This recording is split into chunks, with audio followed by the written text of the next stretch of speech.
Welcome to Same Surgeon, Different Light. This is part of the Society of Thoracic Surgeons Surgical Hot Topics podcast. My name is Sherry Erkman, and together with Sara Pereira, we will meet cardiothoracic surgeons from across the spectrum of our rich community. We'll learn about backstories, career challenges, and what makes each cardiothoracic surgeon unique and valued. The opinions expressed in this podcast are those of the participants and do not necessarily reflect the views of the Society of Thoracic Surgeons.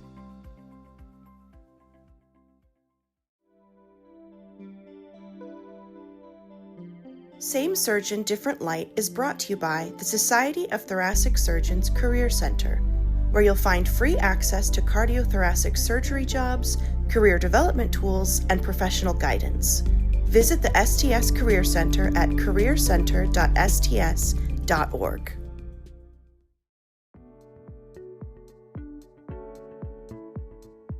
Welcome to Same Surgeon, Different Light.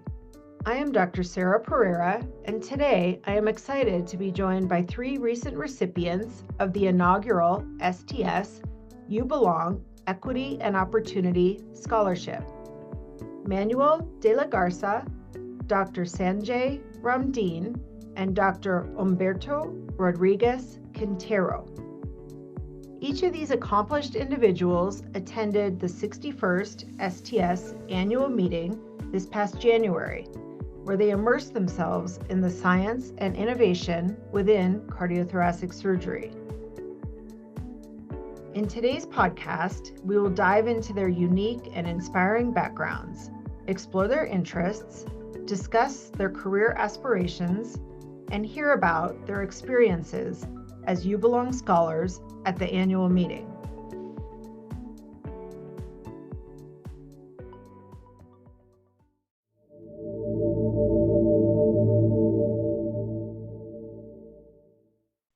Today we have three talented future leaders in cardiothoracic surgery with us today for this special podcast. And at a little bit of background, this year we were really fortunate to have the support of the Society of Thoracic Surgery and created a new scholarship program called the You Belong Scholarship Equity and Opportunity Program. And for this scholarship, we selected 11 truly outstanding students and general surgery residents for the opportunity to attend the STS Annual Meeting this past January in Los Angeles. Members of the STS Workforce on Diversity, Equity, and Inclusion mentored each scholar throughout the meeting. Three of the scholarship awardees are with us today. I'm happy to welcome Manuel De La Garza, who's a second-year medical student at the University of Washington. Dr. Sanjhai Ramdeen is a general surgery resident at Geisinger in Pennsylvania, and Dr. Humberto Rodriguez-Quintero is a general surgery resident at Montefiore in New York. Thank you all so very much for joining me on this podcast today. I wanted to let you know that this inaugural scholarship was really very competitive. It exceeded all of our expectations. We received over 50 applications, and it was the first scholarship program within our national organizations that was dedicated to providing this opportunity specifically to underrepresented Latino and African American students and residents. So I could talk for several hours with each of you because you're all so great, but I'd really love to focus on your backgrounds, your interest in surgery and specifically CT surgery, and how this scholarship and STS meeting hopefully will impact your future career selection. So I wanted to start with your backgrounds. I'll start with Manuel. You all have a very unique and non-traditional path into surgery and medicine in general, and really truly all have very successful CVs so far for your young careers. Manuel, you started your medical career as a surgical technologist in Texas at Baylor Heart Hospital, somehow got the itch to go to medical school, and ended up as a surgical tech in Alaska at the Alaska Native Medical Center, working night shifts to complete your degree and your post-bac. And you're now a second-year student at the University of Washington in the rural track, I believe, and spend most of your rotations based in Alaska. So tell us a little bit about your background and what attracted you to medicine and subsequently surgery.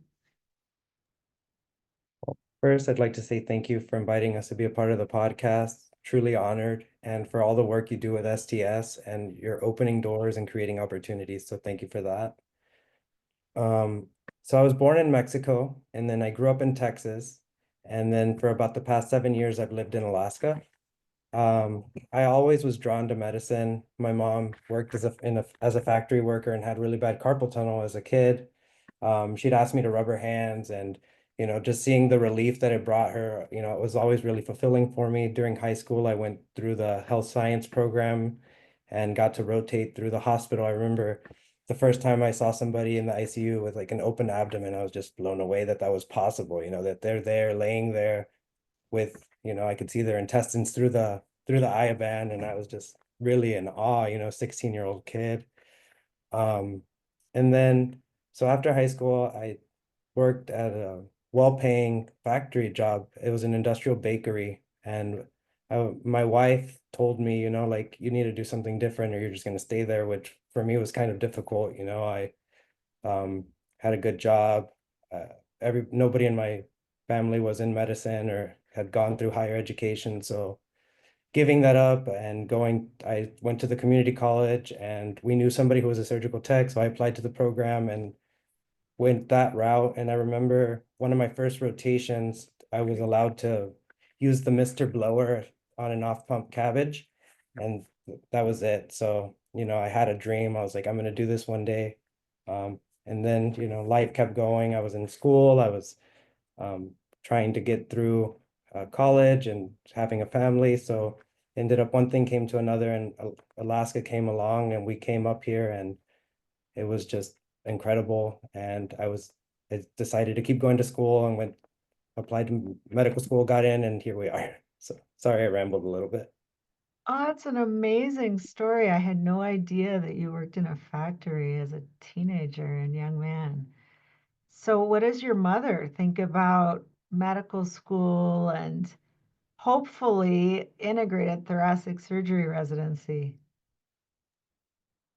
Yeah, my mom couldn't be prouder. She's super supportive. But really it's my wife who's really pushed me all along, and now she's supporting our family, and we have three children.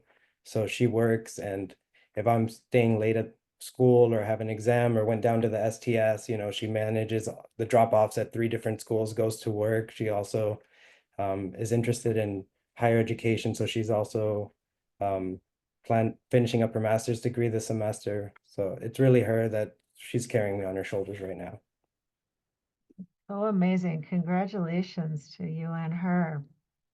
I'm going to ask Sanjay a question. Now, you, I believe, are a first generation physician and attended the huge New York University, majored in English literature, which I thought was exciting, and worked in the past with patients dealing with opioid addiction.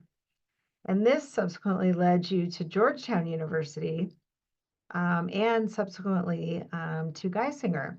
So you've completed 3 years of general surgery, and now you're doing 2 research years at the University of Michigan as a T32 healthcare policy and innovation scholar, which is really a prestigious position. So congratulations. I've also been fortunate to work with you on the STS working group for the social determinants of health, and you've done a really great job providing a resident opinion. Can you tell us how you came across your path from literature to medicine to hopefully thoracic surgery applications next year? Yes. So I've always been someone who didn't quite fit into a box. So early on in like junior high school, I knew that I wanted to do medicine. And so I started putting myself towards that path. And so I was pre-med at NYU, but NYU allows for like a different, like, eclectic kind of vibe. And so one of my advisors was like, you don't have to be a bio major and do pre-med. You can do English if you wanted to. And so I ended up doing English and being a physics and chemistry minor. and also doing pre-med during that time. And definitely I liked encompassing that humanistic approach to medicine as well. I did a few years post-bac, ultimately with the goal of pursuing medicine. And then when I was at medical school in Georgetown, I was able to really lean into my drive to bridge disparities in medicine and do so through health advocacy and policy. I initially thought I wanted to do cardiology, and then I got my first surgical exposure in the Washington Hospital Center Department of Cardiac Surgery, and was blown away, and ultimately decided to go down the path of surgery. And the field of cardiac surgery encompasses a lot of those things that drove me to medicine in the first place. There are profound cardiovascular disparities in terms of outcomes, but also in terms of the workforce. And again, just bridging my love of making a difference, touching people's lives, and doing so in a very tangible way, and in a short period of time too, through surgery. So that's how I ended up where I am right now on that path to, not just being a cardiac surgeon, but being someone who is an advocate, and being someone who's trying to address policy, and, having the goal of serving others. Yeah, you've done an amazing job. And I heard about you even before I had met you at STS and read your application for various scholarships. I always love to ask women what their parents think of now you going into cardiothoracic surgery. I'm sure Yeah. they're proud, but what do they truly say? Yeah, so I mostly grew up with my mom, and I think that says a lot. Like, I have a very strong woman role model. She's currently a culinary instructor, so it's really merging her love of teaching and cooking. But she has supported me wholeheartedly, though she isn't in medicine. Somehow she has a lot of wisdom and just like this diplomacy, and all her friends go to her for advice. So like I have her right at my fingertips to bounce, ideas off of her. And she's really just supported me along this entire journey. And she hasn't been someone who would push me do one thing or the next. She just would want me to be happy and supported whatever I decided to do. So I'm just very lucky in that manner. Absolutely. Humberto, now I've always been starstruck by you. Even before I met you, when Dr. Stiles sent me emails about your application, your path to thoracic surgery has certainly been exceptional, but really, truly very challenging. And we have a large international audience on the Same Surgeon, Different Light podcasts. You completed your medical school as well as 2 initial years of general surgery in Mexico, and then came to the United States, obtained a preliminary general surgery position at Montefiore. And then, of course, they kept you because you were so outstanding. And you're now, I believe, finishing your PGY 3-year, applying next year to thoracic surgery fellowship programs. Your CV is 22 pages. It's stronger than the majority of faculty at all of our academic institutions. So really, how have you done it? What was your break into the United States, and how have you been so successful as a surgery resident, international medical graduate, and how did you find your love for thoracic surgery? Yeah, thank you, Dr. Pereira. First of all, thanks again for, putting all this together. And, I think it's pretty important and very remarkable that, you keep pushing for this type of initiatives to be out there. And I don't know, just a bit about myself, as you mentioned, I was born and raised in Mexico. And for me, in Mexico, the education system is a little bit different. We don't go through college. You have to go into medical school when you're like about 18, 19 years old. So you have to make that decision a little earlier on. And I don't know, I really decided to go into it because I thought it was something really challenging and that would allow me to make something meaningful with my life. But, I really didn't have anyone in my family who was in medicine. or who could guide me as of like how to achieve my goals more specifically. So I decided to go into it for those reasons initially, and then just found myself fascinated when I started being exposed to surgery and how you can fix someone's body with your hands directly, and those sorts of things were pretty fascinating to me. Great. Do you remember when you were a student in Mexico, who your first mentor was that recommended you go to the United States and get a research position, apply to preliminary general surgery? Whenever there's a preliminary position open in the US, I don't think that people realize how difficult it is to actually go from a preliminary general surgery resident to a categorical resident. And when those positions open, programs get well over 100 applications for one position. And so it truly is a really difficult path. Who's your mentor that you've really looked at early on in your school years to tell you that you could do it? Yeah, so one of my first mentors was Dr.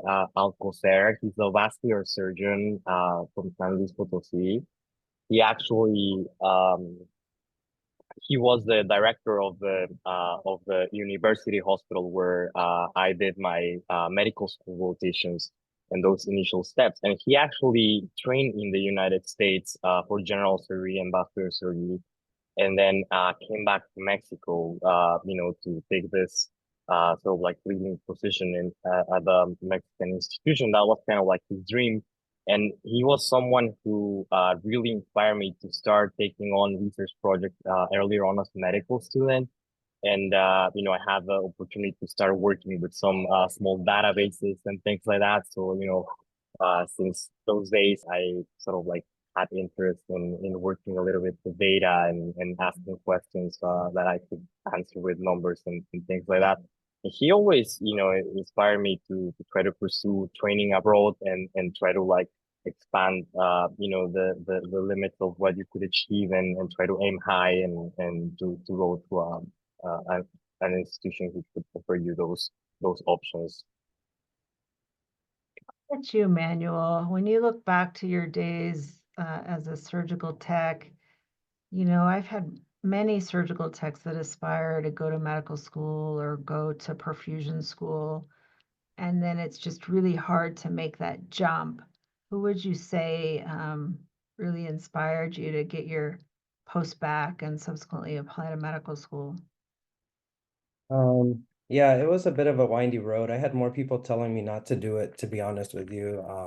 So I was finished up with my bachelor's degree and had a really poor GPA, and was really at a crossroads. I was no better off with this degree than I had when I started it. I was still doing the same job. So it really was like, well, do I go get an MBA and do healthcare administration and go down that route, or stay with the patient care? And when I came to Alaska, it was just a whole different culture. In Texas, it was a small heart hospital in a town of about 300,000, two guys on call, every other week, and just really working all the time. And we're just always at the hospital. But when I came here to Alaska, it was just there was no cardiac surgery, but the surgeons would go ski in between cases. They had just a completely different lifestyle. And it was at the Alaska Native Medical Center, which is a socialized medicine. It's the largest IHS hospital in the nation. And they were doing high quality surgery, but also living high quality lives. That they really had achieved that balance. And just seeing that there was a different way of doing it. And then I also had the opportunity to do travel surgical tech for a year, and seeing that truly that you have the flexibility to make your career what you want just made that possible. And that's when I just decided that I was going to be dedicated to that path, and got a post-bac, did well on the MCAT, and decided that I could do the dream job and do the dream life, that it was possible. Absolutely, but I hear all the program directors for integrated programs already trying to recruit you for a year and a half from now from Alaska to the mainland for our programs. So you got to keep that in mind. I hope so. We'll see. Sanjhai, how did you hear about the research opportunity at University of Michigan, and who drove you to spend 2 years away for research? Yeah, so I was looking into research opportunities. I told myself it had to provide an opportunity for me to do research I'm passionate about, so health services research, and that it would have to be funded because I just was in the financial situation where I could do something that wasn't going to be funded. I also was interested in getting my master's related to policy as well, and it was a great opportunity to have something that would help support that as well. So there are a few programs out there that I was looking into. Ultimately found the right fit here at University of Michigan. I had spoken to a few of my mentors about, research years and what it meant to be a surgeon scientist, and ultimately, decide to go down that route. I'm just very fortunate because literally like 5 years ago, I had never had a mentor. And then now I'm in a predicament where I have multiple mentors who wholeheartedly support me and multiple mentors who are in the position to like advocate and sponsor. Dr. Jeff Jacobs is my biggest advocate. He wrote my letter for the You Belong Scholarship, and I had spoken with him about, research years as well, but so many others, Dr. Scott Lemaire, Dr. Michael Beebe here, Dr. Alawati. So just very fortunate to have so many people in my corner. Oh, that's great. That means that we're doing a much better job mentoring, which takes me back to the You Belong Scholarship Program.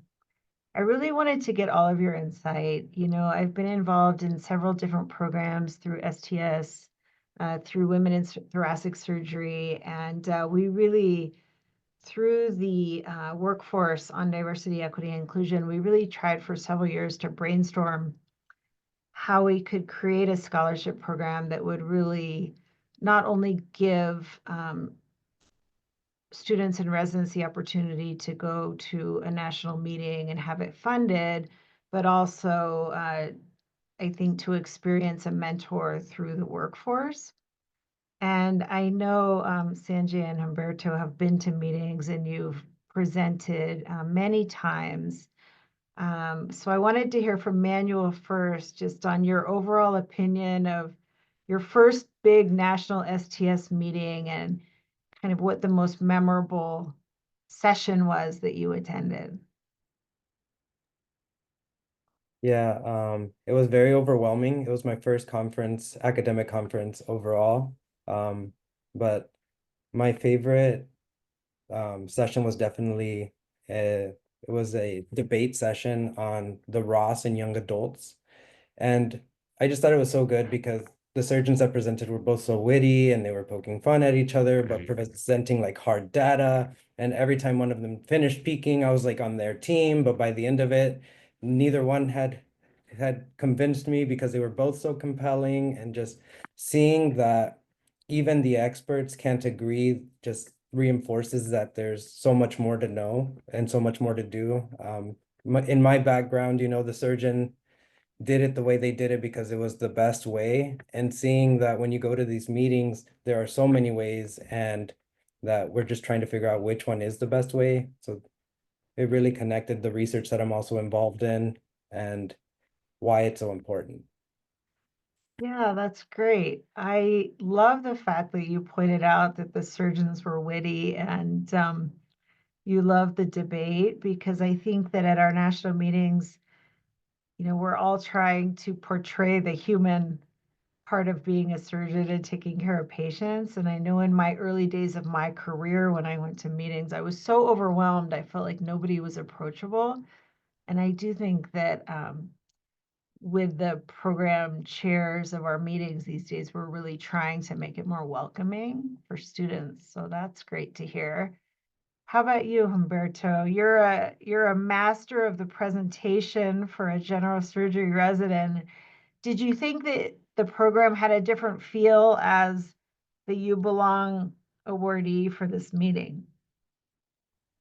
Yeah, absolutely. I feel like, you know, the best thing about the scholarship and the program is that it really brought together all this different people that you can recognize that they know of the importance of inclusion and diversity, and they are willing to spend their time, like you know, dedicated amount of time to get to know people like us and hear our stories and buy in into mentoring us and spending their time and their careers helping us achieve our goals.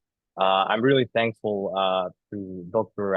Fatima Wilder, was my assigned mentor. She's from Brigham and Women's, and you know, she considerably spent a good amount of time giving me advice for my career and for the application cycle that's coming for me next year. And in terms of the rest of the meeting, I thought it was fascinating. All the scientific content, as always, is incredible. But I personally enjoyed this the plenary session by Dr. Jennifer Doudna, who's a PhD, who was recently awarded with a Nobel Prize based on her work on CRISPR-Cas9. And I was just really, really impacted on how passionate this person was about her work, and how you could legitimately see that she was really just, you know, truly curious and interested on what she was doing, and how that was the real thing that led her to her great success. And also how she was so humble after having discovered such a you know, game-changing technology. He was absolutely incredible, from University of California, Berkeley, and several of my female um, women surgeons that I love ran up to her afterwards to take a picture because she was absolutely awesome. Sanjay, what did you enjoy the most about going to the meeting? Yeah, the meeting meant so much to me. You know, firstly, being an inaugural recipient of the You Belong Scholarship, that's history in the making. Likewise, really having Dr. Jenna Romano, you know, lead the meeting, also history in the making. So that just meant so much to be able to be a part of that and to witness that, and, you know, her highlight on vulnerability and openness. Also, her being from the University of Michigan and then having a big representation, and you know, being there with my co-fellows and my mentors also meant a lot. And then also connecting with my mentors from other institutions, you know, Dr. Jacobs at University of Florida, Dr. Lemaire at Geisinger. And then I would say that the session that really stood out to me was the global surgery session during the last day. And that meant a lot because I was just actually about 8 days post coming from a mission to Jamaica with Dr. Jacobs. And so we were talking before the conference about how to include some health policy and increase access to congenital heart surgery on the whole in like under-resourced areas. And we came across a speaker, Dr. Jamie Henry, who is very much an advocate and you know, pioneer in this area. And we were talking about some collaborations and like, you know, avenues to go down in terms of addressing this issue. So it really, you know, sparked a great connection, and I'm hoping some big ideas and big changes can potentially come out of that interaction. It's awesome that you all remember the meeting so clearly, because it's been well over a month now since the meeting. So thanks for sharing that. I wanted to ask you something that's a little more difficult. You know, I think I've been in practice for over 20 years now as a cardiothoracic surgeon, and certainly was one of the first women. I am also very passionate of, you know, trying to honor my Latina roots, of my father, who's from Mexico. And, you know, we would absolutely love and want all of you three to stay in our specialty in cardiothoracic surgery. But I acknowledge that, you know, it's a tough specialty for lifestyle and for, you know, the ups and downs of cardiothoracic surgery. And so, what do you think that we could do, both in STS and as surgeons in the community and in academic medicine?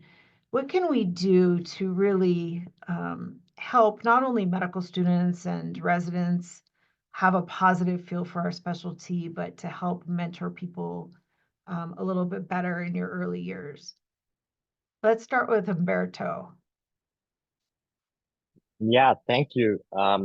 So I think that first of all, STS is doing a great job, incentivizing this type of initiatives. I think, continuing to sort of like incentivize surgeons to invest their time and in mentoring, applicants from diverse backgrounds would be a great thing. But it's important to point out that, mentorship needs to be like a two-way avenue.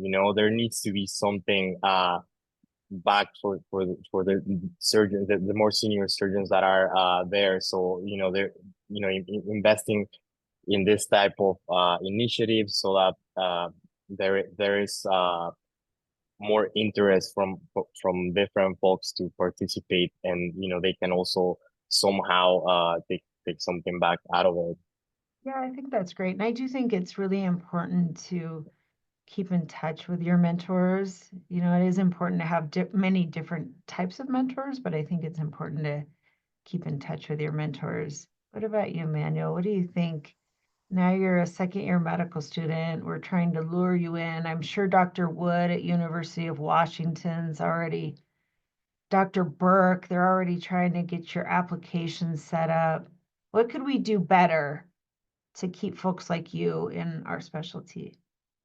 Yeah, first off, I'd like to say I've been extremely fortunate. If I ask for help or mentorship, like people are so willing to help and kind and honest. They have really um helped guide me just with their honesty and their experience. But I think one thing that I left the meeting with was from Dr. Romano's speech was the importance of like the work-life balance. And another thing that was impactful was she talked about her coach.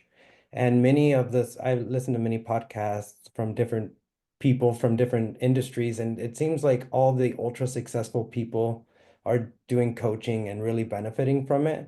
So I think that perhaps if they could trickle down some of the lessons they're learning throughout our educational process and how to best prioritize time, because I think that's one thing that everybody struggles with, no matter at what stage you are of training, and truly building those skills from the beginning would be really helpful.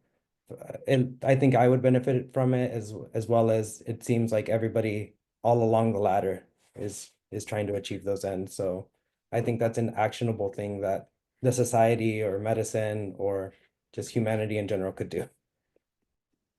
Such a mature answer.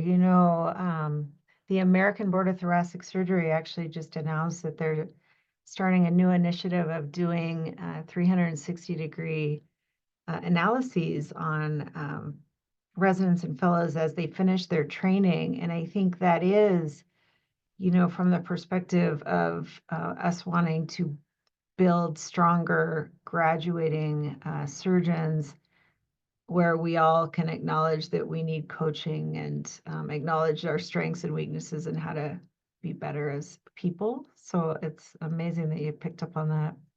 Sanjhai, what do you think we could do better? Yeah, that is a hard one. So I know we have a lot of avenues such as scholarships and different talks geared towards trainees, and also mentorship programs. I always have to go back to mentorship. I know that we, like I said, have opportunities for that. So I'm trying to think how to incorporate a little bit more of that. Sometimes it's just about the organic mentorships that form as opposed to just the assignment. So I think that's a little bit harder to sift through. And I think that Manuel really touched upon like that vulnerability aspect that Dr. Romano was trying to highlight too, and how our field is advancing and in some ways a little bit more conservative socially than other fields, and trying to be a little bit more progressive. Now we're trying to incorporate more, diverse backgrounds and perspectives into the field. And I think that just continuing to do that and not, allowing hurdles to stop that altogether. Can you give our listeners who are international medical grads, advice on how to break into the US system?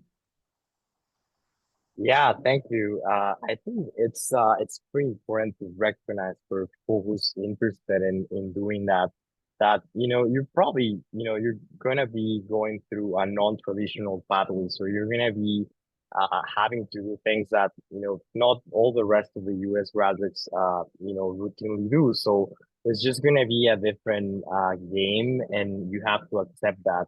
You're gonna have to try to always work harder than anybody else when you're in your preliminary position, and that needs to be something consistent. During the whole year, it can't really be something that you just do for 1 month or one rotation. So just shows everybody that you're going to work the hardest.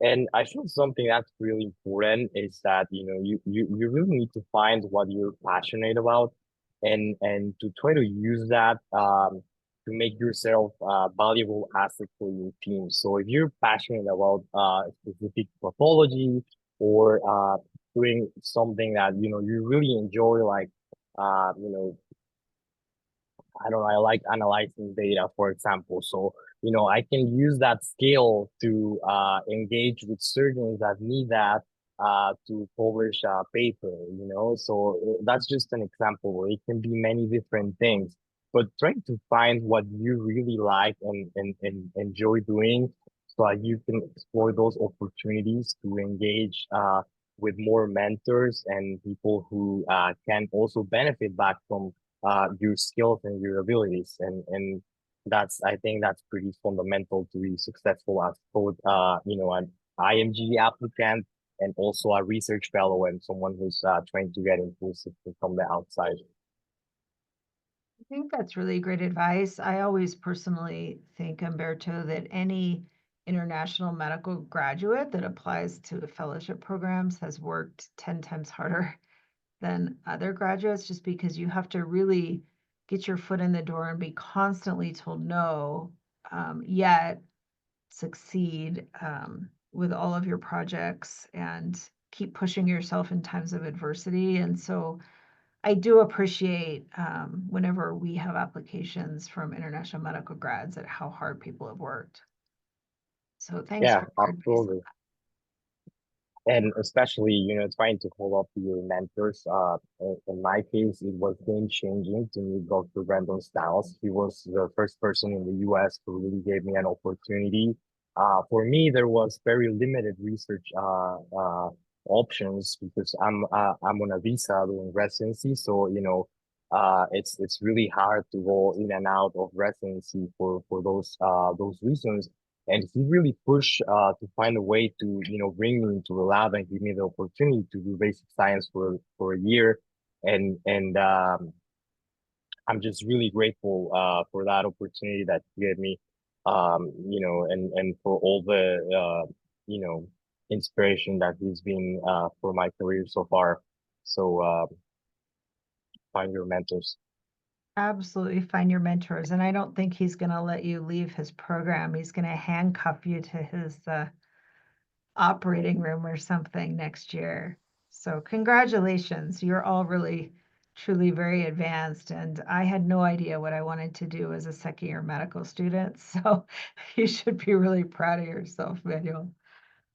In these podcasts, Dr. Erkman and I have been asking all of our faculty surgeons and surgeons in the community the same question kind of at the end of the podcast. And we've been asking folks where they see CT surgery headed in the future, which is a little bit of a difficult question. And, as program director, we have both an integrated program and a traditional program here in Utah, but we're little. And I have to say that, when the integrated program started, we all thought that the independent fellowship program numbers and applicants would diminish. But applications for both programs really are at an all-time high, which is exciting for our specialty. And so I wanted to ask all of you in closing, kind of what are you most excited about in cardiac or thoracic surgery or your future careers?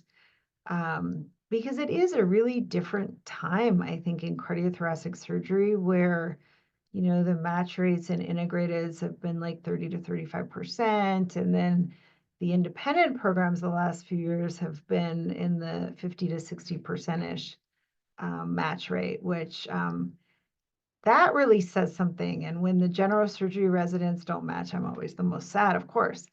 Now you're all exceptional. It's been truly an honor to have you here today, but I want you to tell all of our faculty listeners kind of what you're most excited about CT surgery and your futures.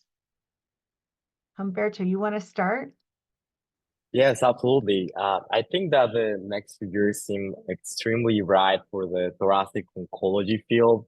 I think that all the advancements that are being made in the field of lung cancer and other pathologies with novel systemic therapies is just incredible and super, super exciting for people like me who's interested in going into that area. And that explain that more and more people is going to be applying, and hopefully more thoracic surgeons are going to be needed in the United States and the world. So it's good to give opportunities for more and more people to get trained in the area to be able to bring this back to their home countries, like in my case, and to continue developing this type of knowledge in medicine. Yeah, I agree with you. Thank you for that. Sanjay, how about you? I'm looking forward to the incorporation of some cutting edge technology, whether that be minimally invasive surgery and robotic surgery, endovascular. And then I'm also looking forward to the gaps in healthcare and in terms of outcomes being addressed. So for decades, we've documented these gaps, how, women tend to do worse from, post CABG, for example. And I hope to actually see ways to intervene upon that and that gap closing. Likewise, the gap in terms of the workforce in multiple ways as well. So I'm really looking forward to that. I'm looking forward to all that the field has to offer, and this journey that we're on and how it's changing even in the past few years I've been on this journey, and being a part of that change. Absolutely. Manuel, you have the youngest voice on our panel today, but you're so mature, and so I kept you for last. I want to hear what you and your family think of our specialty and what you're looking forward to. Yeah, I'm looking forward to just the innovation that's to come. There's so much pressure on the field from, the cardiologist, and then they just discovered all the protein structures. So I'm sure there's going to be some targeted therapeutics coming for the aortopathies and just all of the things that are going to drive excellence, because I think the field, I was a surgical tech for 10 years and I saw pretty much the same thing around the country as I traveled around that was happening 10 years ago, a year and a half ago. And then seeing all these new technologies really push the field, everybody's, okay, we need bigger valves in, okay, we need smaller incisions. And I think that pressure and that friction will drive innovation, and that's what I'm really excited for. Yeah, I'm really excited for our specialty too. When I went into cardiac surgery, it was at a time where drug-eluting stents were just evolving, and everybody said that nobody would be doing coronary bypass grafting anymore. Yet now we've undertaken the Roma study, the RECHARGE study on multi-arterial grafting and health disparities. And there's just so much exciting work being done in all of cardiac and in thoracic oncology. And so I'm really excited. And certainly folks like you inspire all of us who have been in the field. And that's what I enjoy about education. And it's been a true honor hearing all of your really outstanding thoughts and opinions. And while you're all inaugural recipients of the You Belong Scholarship, I think 20 years from now, when you're paying it back and you're my age, I hope you look back and just think of kind of the STS meetings and everything that you experienced in the high times and on the bad days. Well, it's been a true honor and privilege to interview our three future and current superstars. We had Dr. Sanjhai Ramdeen, Dr. Humberto Rodriguez-Quintero, and future Dr. De La Garza join us today on Same Surgeon, Different Light. I think you've all really highlighted your exceptional non-traditional backgrounds and inspirations for pursuing cardiothoracic surgery. And it was a real pleasure and inspiration for me to interview you today on this podcast. So thank you very much. Thank you so much, Dr. Pereira and the STS for the opportunity. It really meant a lot to be able to be a part of this podcast and to also be a You Belong scholar. Thank you so much. I'm truly grateful for the opportunity. I don't think I wouldn't have been able to go otherwise. And, it's really refreshing seeing the STS put their money where their mouth is, so to say, and invest in the future, and seeing them invest in the LA Wildfire Fund and all of the work that they're doing was just made me really excited to be a part of this organization. Yeah, thank you so much, Dr. Pereira. This was really game-changing, and it was an exceptional meeting and opportunity. I really hope that STS keeps giving these opportunities for the next upcoming years. Thank you so much. And we wanted to thank the Society of Thoracic Surgery for sponsoring the Same Surgeon, Different Light podcast series.